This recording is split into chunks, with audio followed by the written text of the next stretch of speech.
Hey guys, so today we are going to be taking a look at all of the new Summer 2021 sets releasing for LEGO Star Wars. These are all releasing August 1st, and there is one that hasn't been revealed yet that I'd technically call part of this wave, being the Mandalorian Forge, releasing in September. I guess you could also count the Advent Calendar, which hasn't been revealed yet. But yeah, this is basically the main August wave, and there is another set releasing in August which I'll just cover now, even though it is kind of separate to the other wave. One of the August sets that is coming is the UCS gunship, which has not been revealed yet, and also the 18+ Darth Vader meditation chamber. This is releasing August 1st for $70 USD with 663 pieces, 2 minifigures being Darth Vader with arm printing, and Admiral Veers or General Veers, I'm not too sure at this point if he got promoted or not. But yeah, whatever, it's an okay set. It feels a bit small for what you're getting. I think there's a lot better value in some of the other sets, and I'm sure it will be a nice display piece. All in all, it's just going to be not the best one, and I'm probably not going to be picking this one up.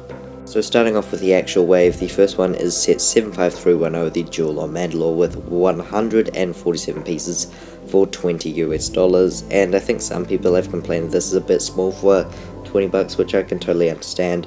However, I understand where the value is at, being an Ahsoka, of course, and an exclusive new Darth Maul. And overall, this is still a pretty cool set. You get the Mandalorian Vault that appears in the Clone Wars, and you can put Maul in that. That's pretty cool. And it also comes with a throne, which is a bit lacking, but you can, of course, throw Maul through the window. So overall, it is a pretty nice set.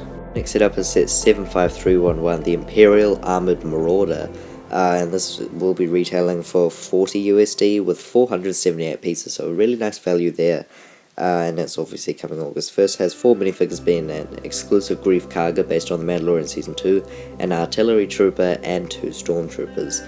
The build on this is okay. I suspect it'll be quite a fun build and quite a classic build, but it's definitely not the best in terms of display.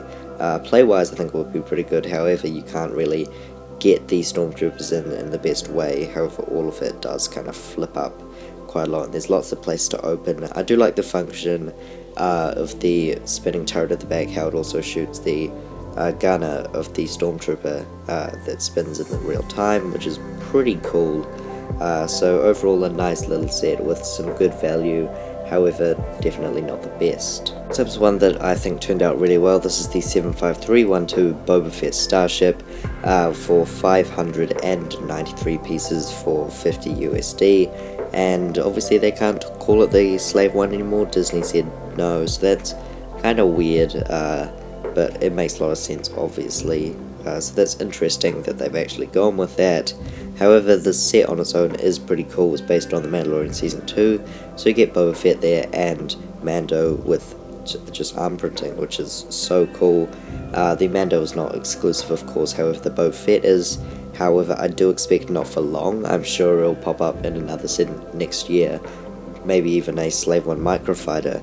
But who really knows? I think that this set is definitely great value. I definitely recommend it. It just looks really good.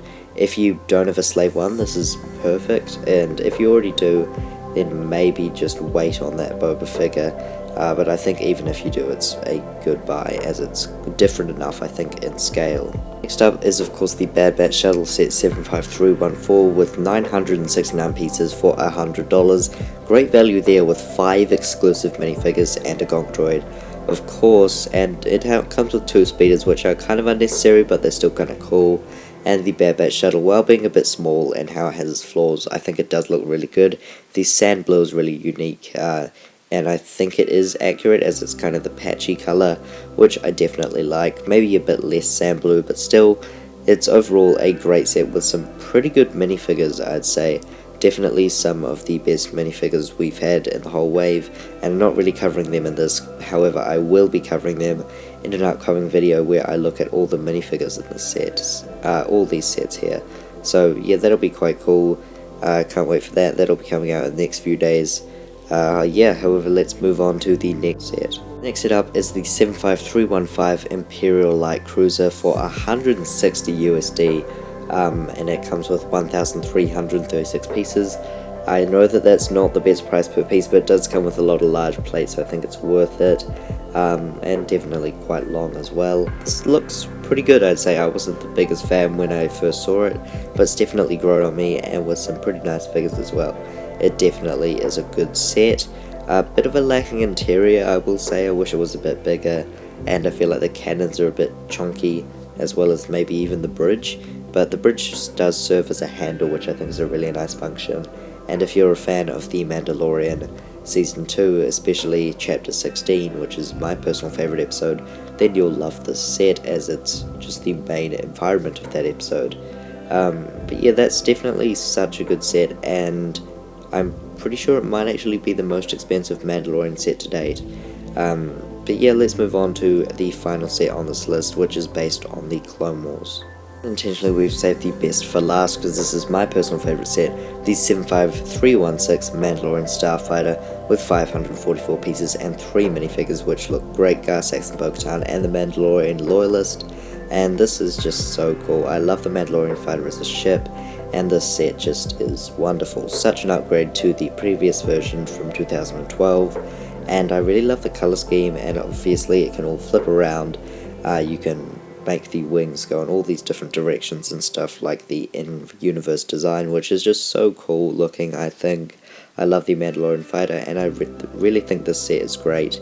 But for $60, it's also such a good deal, as like there are heaps of big plates, as you can see, and it's still at a reasonable price. And I think, so I've seen people who have the reviews say it's a bit small, which I can't really see. I think it looks like a good value and could even pass for $70 or $80. There really are so many great sets this wave. I think this is probably one of the best waves we've ever had, and just basing it off the Mandalorian, the Bad Batch, and the Clone Wars was such a smart decision. I think it's great to base things off what they're in demand, which I hope LEGO does in the future. I still want to see those original trilogy sets or whatever, but I think these sets are definitely the best.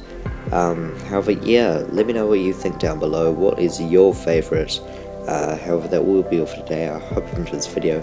Please remember to like and subscribe. That'll be all, folks. Goodbye.